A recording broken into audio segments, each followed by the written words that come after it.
It's the Where Broadway Meets Talent podcast. Each month, we take a look at the performing arts scene in the Rogue Valley and visit with the artists who bring the shows to life. From Camelot Theater in Talent, here's your host, Brian O'Connor. And welcome to our latest episode of Where Broadway Meets Talent. I'm Brian O'Connor, back for another trip down theater lane here at Camelot Theater in Talent.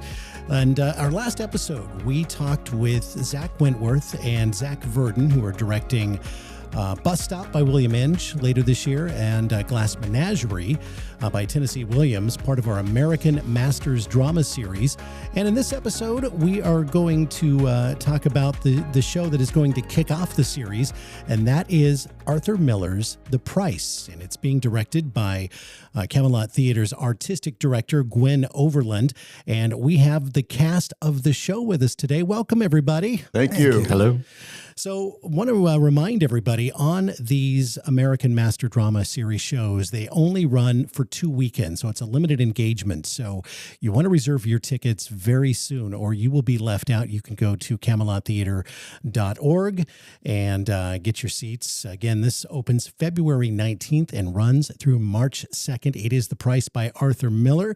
We have Chuck Eisen with us, Jeff McCamish, Sean Warren, and Vicki Richardson. And I'm going to start with Chuck, who you came to us, I believe, with The Wizard of Oz. Was that your first show at Camelot? Or were you here sooner than that? Well, I was in, three shows last year. So I think maybe The Wizard of Oz was my first one here. Yeah. Okay. And tell me a little bit about your acting background. Well, I many years ago, I dropped out of law school and went up to New York and I studied with Uta Hagen and Stella Adler, and then moved out to Los Angeles after New York and started doing local theater in L.A. and some television in L.A. Did that for maybe 5 years, and then I dropped out of the profession for 35 years. Okay. Pursued other things, and then came back as I got older and decided I wanted to just focus on doing community theater. Okay. So I did community theater in the Bay Area, then moved up to Ashland about 4 years ago and have been doing community theater here. Perfect. And we are glad to have you with us. Thank you. Tell me a little bit about your experience on The Price so far. Well, I can really relate to it because I play Gregory Solomon, an almost 90-year-old Jewish furniture salesman who emigrated from Russia, and both of my grandparents emigrated from Russia, and both of them spoke Yiddish, so I have a feel for that culture and a feel for that language. So it was kind of fun to play, with the Yiddish accent, getting into this character. So I can very much relate to who this guy is, where he came from, and it feeds a lot of my choices. Right. And your relationship with the other characters. Let's talk about that a little bit here too. Yeah, well, I'm a used furniture dealer, so I evaluate, I appraise, and so I can get what's the price of this. But it's really, for me, a metaphor of what's the price of what do you pay in your life for the choices you make. And I feel like I'm a kind of a mediator in the relationship between Victor and Walter, the two brothers in this play, as they kind of hash out their history and their past. And so I've kind of a philosophical approach to their relationship and ask these deeper questions that perhaps they've never asked each other of their past relationship. Sean Warren joins us. You're one of the brothers in the show. You play Walter. Right. Now, you came to us in 2017 with The Fantastics. Yeah, it was my first show. Well, it was my first show as a grown-up. As a grown-up.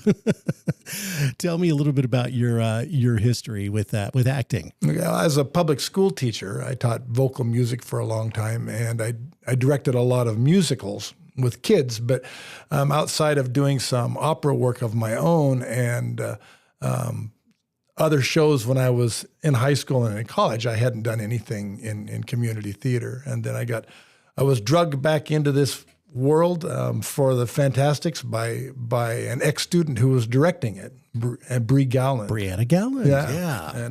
And it was so much fun. I said, I have to get more of this. And so I've been doing it ever since. Let's talk about The Price, because you've done several shows with us, but now you're in The Price. And tell me a little bit about Walter. Well, this is an incredibly complex play, layer after layer after layer after layer for each character. And Walter is the older brother, a successful doctor who has carried a lot of stuff from their childhood and their family losing everything from being a fairly wealthy family in the Depression. And I spent my life trying to avoid that, and the price I'm paying is making choices to exclude myself from any kind of relationship with my brother or the rest of my family to ensure that I didn't have something bad happen financially and end up destitute. And so, but all of that is underneath this very engaging, high-powered doc who's kind of a narcissist. It's all about me. Right. I'm going to talk with Jeff McCamish, making your debut with Camelot Theater. Welcome. That's right. Thank you. So you come from a place I have never been that I would love to visit, and you have a fascinating story, Alaska. Yeah, I've lived most of my life in Alaska. Great place to grow up, and they have a surprisingly robust theater scene up there. So I stayed up there quite a long time. I got my theater degree at the college up there, and did lots of plays up there. And when I finally decided to move out of Alaska, I was looking around, and Oregon reminds me a lot of Alaska. So I've got a soft spot there for it. And Ashland in particular, with all the good theater that's here. So this seemed like a natural fit when I moved here. And like Chuck, I took a break from theater for a little while. Okay. And I think Sean mentioned something like this too, is that getting back into it after you've been away from it for a while is a wonderful feeling, to revisit something that, oh yeah, this is why I love doing this. I had taken about a 16 or 17 year break from acting, and then got back here in Camelot in, I think it was 2006. And you're right. Just to be able to do that again and get on stage and perform after not for so long, very exhilarating. So I want to talk about the price and talk about your character here of Victor Franz, the other brother. Yeah, Victor is at a crossroads in his life. And even though this play was written a while ago, I think some of these things are very timeless because we all go through it. He's at retirement age, but he's deciding what he wants to do with the rest of his life. We have this stage is set in a room full of furniture left over from his father who has passed away. That's something we can all deal with, dealing with the residuals of the past, and how do you move forward with all that. He's a New York police officer. He's served an honorable career, and but now he's looking back, and this again speaks to the price thing, is the various ways we judge worth of a human being. And another timeless thing about this play is it speaks to how money kind of takes over a lot of other important things. And it's funny how we have these phrases, personal worth and self-worth. And linguistically, they would seem to mean the same thing, but personal worth is just strictly, what are you worth on paper, dollars and cents? And then there's this sense of self-worth, and what is this lifelong career he's held worth? Right. Your relationship with your brother in this play, it's pretty intense. It's talk about that a little bit. It's deep. They've been estranged, but I think there's they still understand there's a family connection. I think there's a desire deep down to restore that connection, but there is so much in the way of all this past baggage that they've never really discussed. And it's interesting how, at first when you look at this play where it's set, an attic full of furniture, what an odd place to set a play. But as I was thinking about it, when we all attend places that are, or events that are out of the ordinary, like a funeral or a family reunion, and they're in these odd places that are packed with remembrances of the past, things start to get said that maybe wouldn't have normally been said in just a day-to-day routine. So the very setting of this place, I think, allows these old things to be talked about. Right. Right. Very relatable. I mean, I think the material in this play, everyone can relate to it in some way or another. And joined now by Vicki Richardson, who also is an actor who took some time off from theater, something like a 30-year hiatus, if I'm not mistaken. Yes, that dates me, doesn't it? Unfortunately. Yeah. Yes, it's true. I was very much involved in theater, like growing up from elementary school. I married very, very young and did community theater at that point, had children, and decided I probably needed to take care of my children and start a career. And so my acting went by the wayside. Right. Yeah. It does for a lot of people if you're not doing it professionally. And, that takes a back seat. You came to us, I believe, was it Harvey? Was that your first show? It was my first show. Yeah. What a great show, right? Great show. You were hysterical in it. Thank you. You really were. Also directed by Gwen Overland, who's Yes. directing this show as well. Tell me a little bit about Esther in this show, The Price. So Esther is very, very different from Betty Chumley and Harvey. Yes. Esther is complicated. She is very materialistic. She really loves money and wants as much of it as she can get. She is a little disappointed in where her life is, maybe a lot disappointed in where her life is. I think she's a little depressed. She may have a drinking problem. Her relationship with her husband is complex as well. They have a lot of back and forth with in the decisions that he's making for the future. So it's like my first Arthur Miller play, and I'll tell you what, it is. I think Sean said it, like it's layer after layer after layer, and you think you've got this, and then, oh, wait, here's another layer of the character that you need to dive into a little bit. What was your impression when you first read the script? Well, I was, first of all, it's like Arthur Miller, and I was like, oh my goodness. Second, I had never heard of The Price. It's one of his shows. I don't know that a lot of us had heard of it prior to reading the script. So I think it was, I thought first it was really odd. Like, isn't this odd? I think someone mentioned, like, it takes place in the attic of, but I thought, what a great first to like sink my teeth into a first Arthur Miller show and to be the princess, with these guys. Right. But I knew it was going to be a challenge. I really did. Like I was very funny in Harvey, and I actually am a little. That's what I'm used to doing. And so this one's been challenging and fascinating.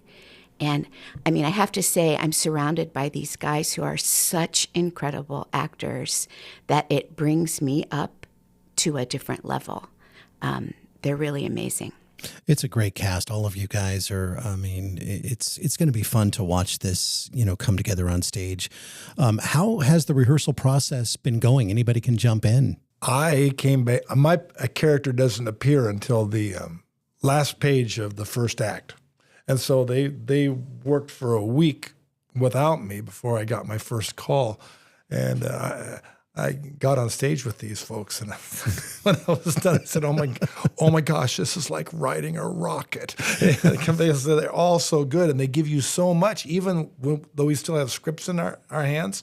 There's so much to respond to from each of them. And so that's been very exciting. And then to discover that as we're going along, not only do we have our own characters to worry about, but there are a couple of others that appear, and one of them is all the baggage from the past, which is all around us, is its own sort of thing. And then our deceased parents, who have been dead for years, they are present all the time. And this idea of the past being with you, not only do you pay for your choices, but you pay for other people's choices before you. It's intensely rich, and And it's also really fun to be on stage with these guys. What about you, Chuck? Well, several people have mentioned the layers to this play, and I find that the rehearsal process been every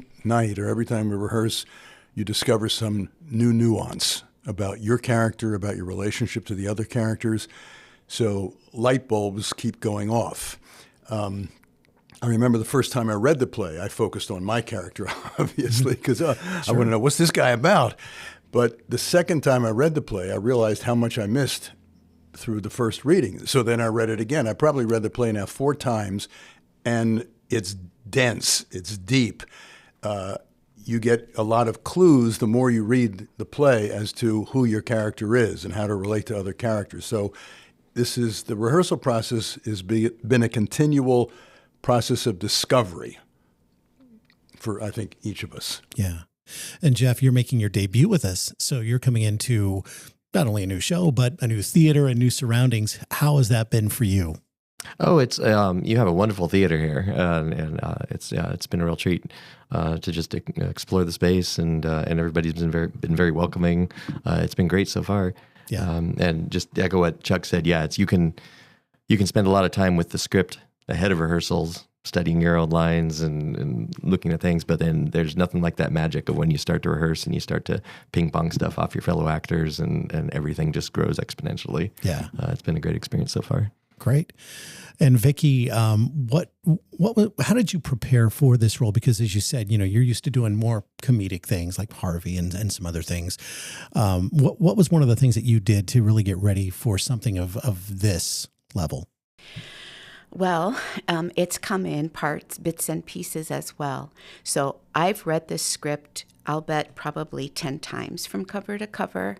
And each time I've tried to look at Esther's relationship with each of the other characters, because what I think is I can build my character from the relationship that I have with Victor, with Walter, even with wise Mr. Solomon. And so I've tried to do that and bring out, I mentioned this before, so my husband changed careers very late in life, went back and got his master's degree and changed careers. And I've lived this, what are we going to do, now that you're retired, which is a real question for Jeff. So I feel part of what I'm pulling from Esther is my own desires, from my own personal life, to see my husband do something else, do something more, do something. So I'm even pulling from my own experiences to develop Esther, but she is complex, and I really love her. I really love her. We are talking to the cast of The Price by Arthur Miller. The first show in our American Masters drama series opens February 19th. And again, all of these American Masters drama series shows run 2 weekends only. So you want to get your tickets at CamelotTheater.org as soon as you can so you don't miss out on this. And we have our Pay What You Can performance February 19th. The preview performance on February 20th, where all seats are $25, and the official opening night is February 21st. And again, CamelotTheater.org is where you will be able to get your tickets. What do you think, and this is for anybody, what do you think people will take away from this show after they see it? When I first read it, I thought, oh my goodness, these are really desperately unhappy people. But then I read it again, and I began to see the relationship and kind of the arc of the play. But it wasn't until our first time we worked on the ending of the play, I realized how hopeful and human it is. I had thought, gosh, people are going to walk away from this depressed, and I realized, no, I don't think they will. I think they will feel like there's a way forward for these folks, and it's not bad. And you have to deal with issues in your life, and sometimes that's hard. But at the end, it's kind of a big breath, and you go, oh, okay, I can understand this. And so I was surprised at how hopeful it is. And like Jeff said, getting it onto stage and working with your fellow actors is very different from just reading a script. And so I think they will find it a really interesting story, and then walk out feeling pretty good. I think I would echo that too with what you said about the humanity, because there's so much that's recognizable in it, and there's so much going on in the world today that is almost forcing us to devalue each other as human beings. And it's funny that the word value is right there. And so I think if people walk out of the theater and they're able to look at another human and just see the value in that person, I think that alone is worth what we're doing up here. Plus, everybody who's coming is probably part of a family. And there are all those dynamics in a family where people you love, people you don't get along with. But more than that is like memories of the past are very different. And I know I have two brothers. And if you talk about what happened like 30 years ago, 40 years ago, one brother remembers one thing, I remember it a different way. Well, what really happened? And so how our memories have affected the choices we made through our lives and the decisions we've made. So very personal. People will be able to relate to this as a family drama. It is the cast of The Price, opening February 19th at Camelot Theater. Again, 2 weekends only. I want to thank you all for being here. Chuck Eisen, Jeff McCamish, Vicki Richardson, and Sean Warren. It was great talking to you, and I think you're going to have a great run with the show. Thank you for being here. Thank you. Thank you. Pleasure. And coming up in our next segment, we will be talking to the director of The Price, Camelot Theater's artistic director, Gwen Overland.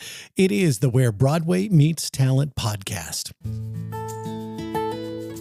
Camelot Theater, located on the corner of Talent Avenue and Broadway Alley in Talent, Oregon, is a vibrant community theater known for its engaging performances and commitment to the arts.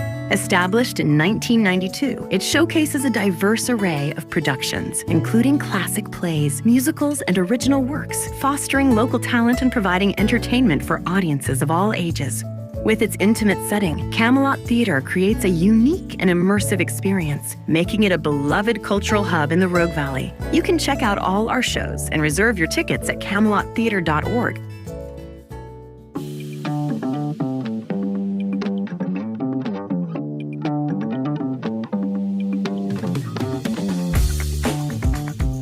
It is the Where Broadway Meets Talent podcast. And just a moment ago, you heard from the cast of Arthur Miller's The Price. Now we are hearing from the director and also the artistic director of Camelot Theater. It is Gwen Overland. Hello, Gwen. Well, hi. You caught me just at the end of rehearsal, so I don't know whether to tell you to speak up, sit down, or go faster.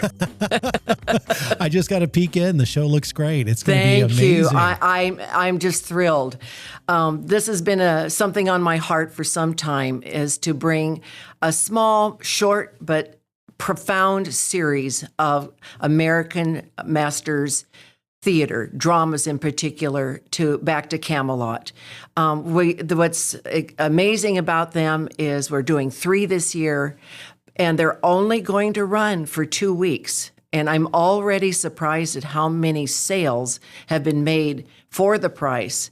And so I want to just be on this podcast today to tell people, if you haven't bought your ticket for The Price, you better run and do it this week, because they are going fast. And I want a full theater, and you will thank your lucky stars that you came to see this production. It's an amazing play. It's an amazing play, the second most important play in the life of Arthur Miller. Minus, of course, his best, Death of a Salesman. Mm-hmm. It turned his life around. He had to wait 20 years between those 2 hits, but it happened for him. He still wrote other plays, of course, and they inform, I think, his writing, because I think the writing in The Price is as good, if not better, as Death of a Salesman. So The Price opens February 19th, so it's coming up. And again, as you mentioned, just 2 weekends only. Right, I know. So you don't want to wait. Go to camelottheater.org and reserve your seats today so you do not miss out on this very special show, which I should add is the first in the American Masters Drama Series. And we have 2 other shows coming up. We have Tennessee Williams' The Glass Menagerie in May, and then William Inge's Bus Stop in late October, early November. And again, 2 weekends only on these. Let's talk about this series and again, where you came up with the concept for the American Masters Drama Series at Camelot.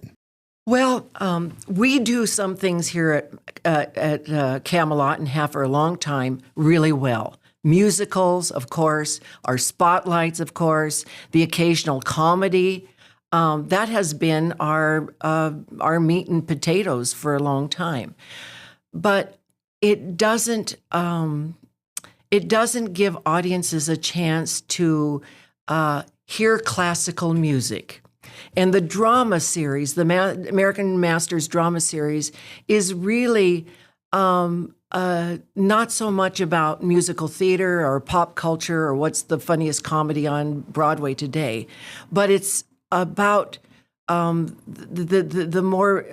bigger issues.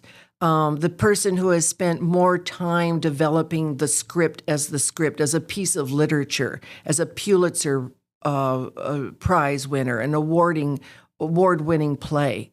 They stick with us. They've been around for ages. They will be around for ages. They will not be any different than Aeschylus or Sophocles. In a few thousand years, they'll still be here.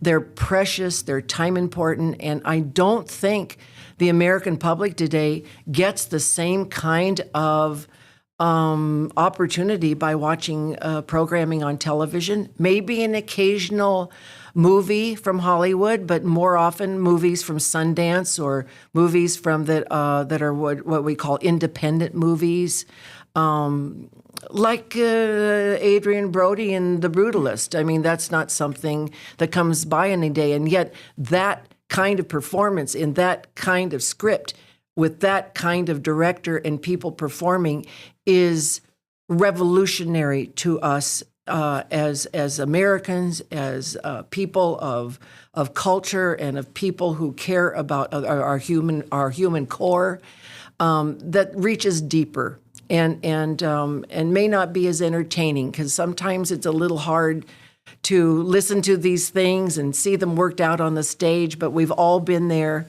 And when we can view a play and live vicariously through those characters, we're released from some of the anger and fear and concern that we have about the same themes. But because we get shown how hope flames eternal, and we have a chance for that. And it's more than just the gal getting the guy or the guy getting the gal or the guy getting the guy or the girl getting the girl. It's about something else, about making big decisions in our life and how they affect ourselves and others. That's why the drama series is important to me, because that's where I live. Yeah. Also want to mention, too, that if you buy all 3, you get a 20% discount on your tickets as a package deal. So and you still get the best seats in the house. Absolutely. Yeah, that's incredible, too. So, again, the price, February 19th is when that opens. Glass Menagerie opens May 21st, and then Bus Stop, October 29th. Now, when people think of Arthur Miller, the price may not be the first show that they think of. It may not be his most well-known show. How do you describe it? It's a story between 2 family members who cannot let go of their own story about painful hurts in their childhood in order to have a relationship. 2 brothers in The Price have not spoken to each other in 20 years. Now they're suddenly confronted with each other, and some things need to be worked out. But how do you do that?